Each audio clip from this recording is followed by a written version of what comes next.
Hi, this is Dan for Tech Digest and Shiny, and I'm here today. I've been looking at the much awaited Samsung U900, or the Samsung Soul.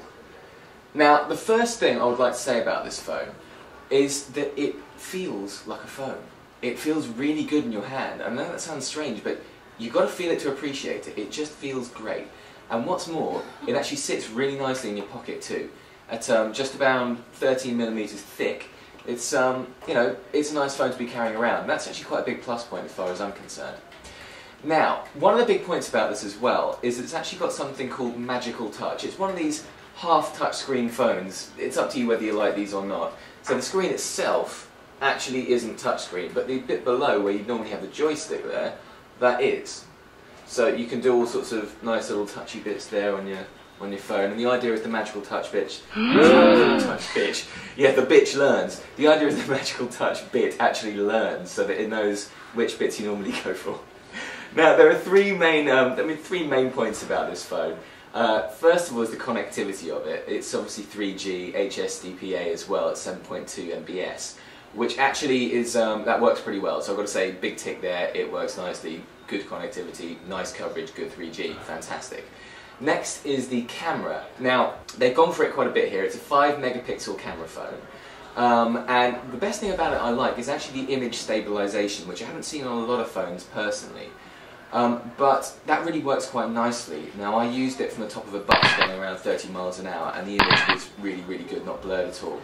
Ever so slightly distorted, but I was still pretty impressed by that. What I don't like about the camera is the position of it here. It's a bit irritating because you end up covering it with your thumb quite a lot by accident, and the zoom's underneath and the buttons on top, and it's just a bit cack-handed, the whole operation. It's not a lot of fun, I've got to say.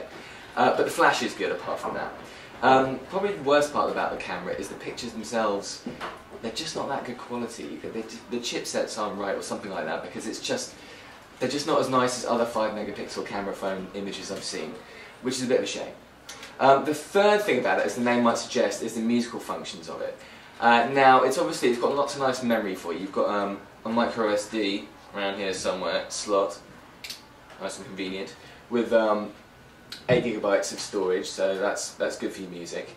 And the sound as well, it's got a Bang & Olufsen amp in it, which is actually fantastic. In fact, what really impressed me was the radio in it as well. I was absolutely astounded. Most phones have rubbish radios, but the radio in this is brilliant, and it's also really, the sound is fantastic too.